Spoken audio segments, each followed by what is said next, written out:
Hello and welcome back to this, our fifth out of six reviews of Scalextric cars from the 1990s. Now, if you've not seen these reviews before, there are three parts. The first is we will discuss the model, its one-to-one counterpart, and why Scalextric may well have built this car.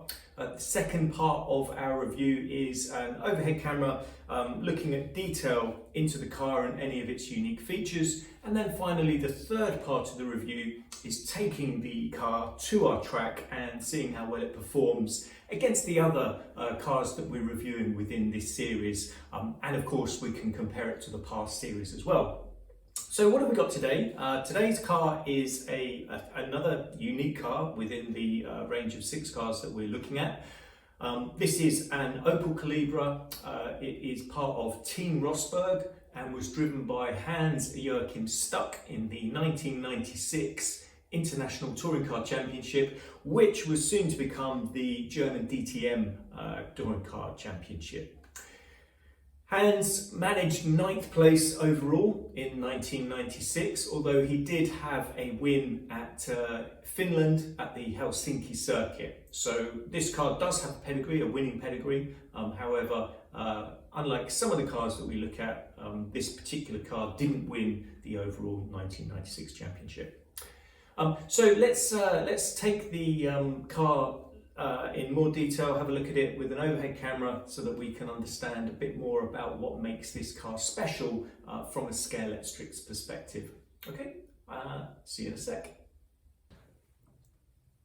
Okay, welcome back to our overhead camera. Now, one of the things that caught my eye as I was looking through the catalogues to decide which cars I would review was the fact that I had already seen this car before, and indeed I had already created a version of this car, as you can see here. So this is a very similar set of decals, very similar set of sponsors on a nice Opel. So yeah, that's what caught my eye initially. This is a slotted version versus this being the Scalextric version. But back to this.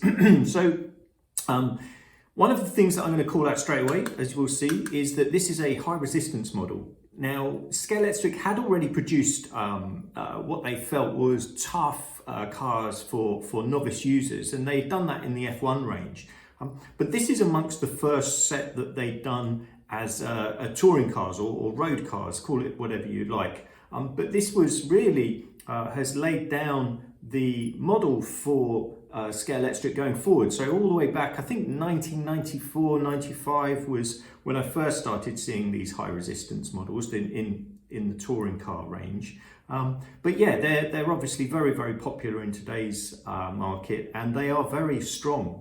And you know, testament to the fact that this one is sat here as well, given that they are so tough and driven so hard. So yeah, so first things first, this is one of, not the first, but one of the first touring car high resistance Scalextric cars. So that sets it apart from the others. From a decal perspective, it's done very nicely. They haven't added all of the decals that this particular car would have. I'll put a picture of, I'll flash a picture up of the car now so that you can see what Hans-Joachim Stuck's car looked like, the number 44 car. And you'll see that pretty, you know, from a perspective of does it look like it? Yes, it certainly does. Is it accurately modelled? No, it's not, but it's very, very, very good. And if you were back in 1997 looking at the Scalextric catalogue, this would certainly catch your eye if you'd have been watching the International Touring Car Championship on TV. So that's the first thing. The second thing is, well, let's take the body off for the second thing, because it becomes more apparent. Now, the body itself is held on with two screws. There's one at the back, which you can see me undoing now, and there's another one, as is often the case nowadays, underneath the quick release guide. So we've got a quick release guide on here. While we remove the body, you can see that there's nothing inside there. I have glued the motor in here because the motor had a lot of movement, so I wanted to minimize that movement. But one of the things that I want to bring your attention to are the tyres. These are really, really thin on massive wheels, and they do match quite well the one-to-one car, but they are so thin that the rear wheels, or the rear tyres, I beg your pardon, actually fell off when I was testing this car. So I had to put some double-sided tape around the wheel and then put the tyres back on. And I can show you another feature if I just pull this front tyre off.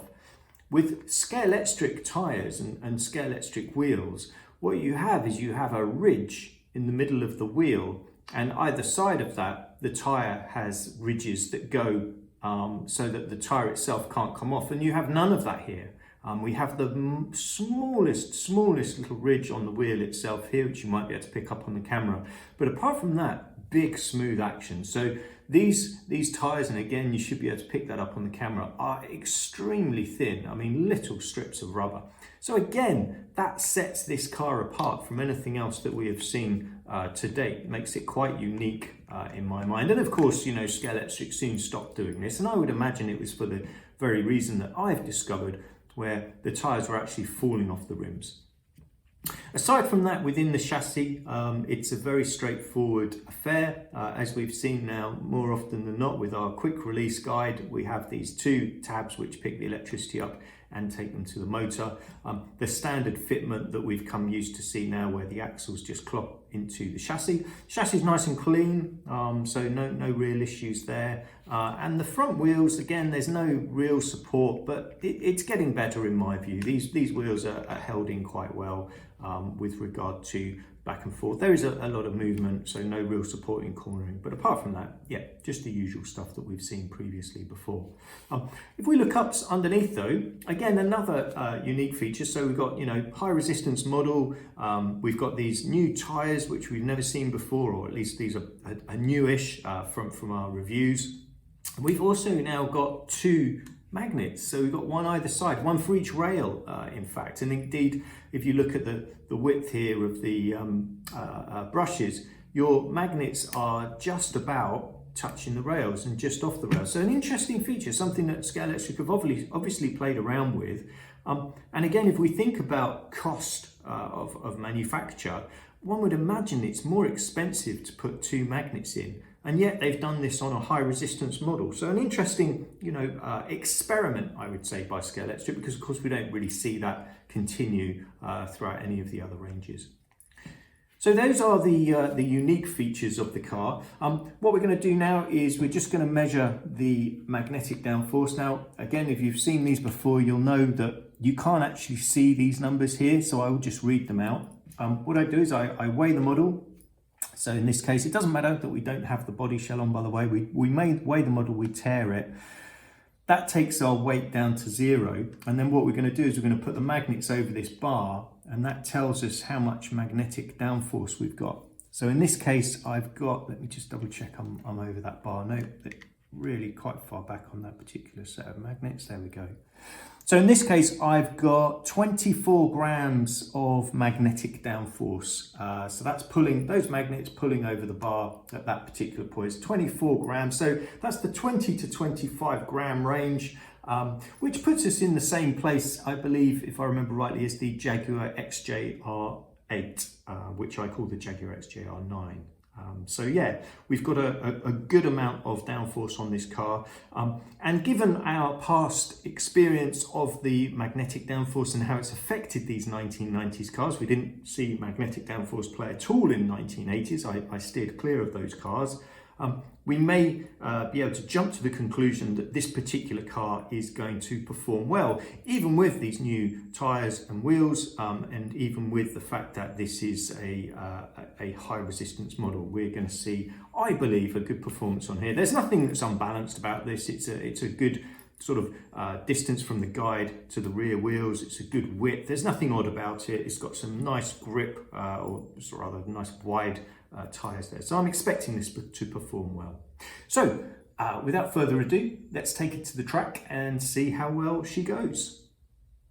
Hello and welcome back to the track test, my favourite part of the 3 reviews that we do.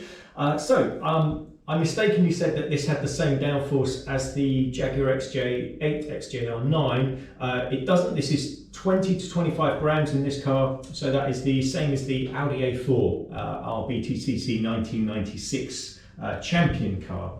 So 20 to 25 grand. So we see with the Audi there, we've got 6.63. If you've not seen these before, there is an introduction in the description of this video where you can see why I do this and what the aims are. I won't bore you with that again here.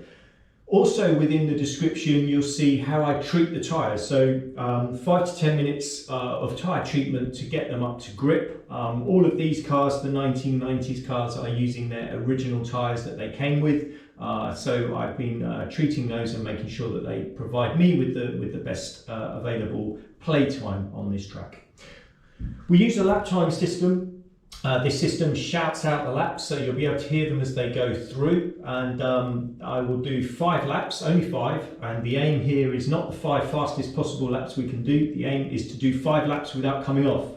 So we're going to do 5 reasonable laps. Of course, we'll see how quick it goes within that reasonable range. So without further ado, let's start the timing system. First lap is an out lap, so we're not timing it. It's then the next lap is the start of the 5.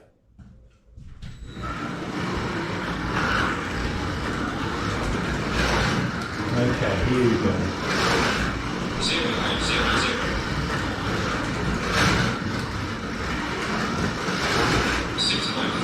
A little bit sliding. 6.30.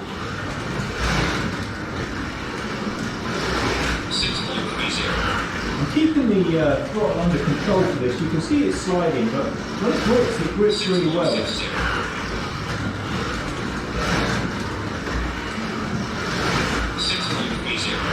Also, I'm not jamming the throttle open because these tyres don't grip quite enough. Okay, so there we have it. The 5 laps with this particular car. Oh wow, I thought that was good.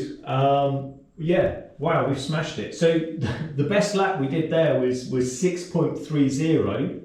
And our average lap, so taking all 5 laps together, 6.43. So you know, within a tenth or so of that. So a very good car. Now, ironically, when I spoke to one of my friends who I race with, and I said I was getting one of these and going to do a quick test of it, they said, "Oh, you know, that car's rubbish." And yet, you know, looking at it amongst its peers here. This particular car is absolutely not that lap time out the park. Personally, I think it's the magnets. I think that the way that they've worked on this particular car is very effective. Now, I don't drive this car fast. I wasn't ramming the throttle down. I was just easing the throttle down. So we weren't really sort of going for it. And that's down to the tyres and the grip not being all that great.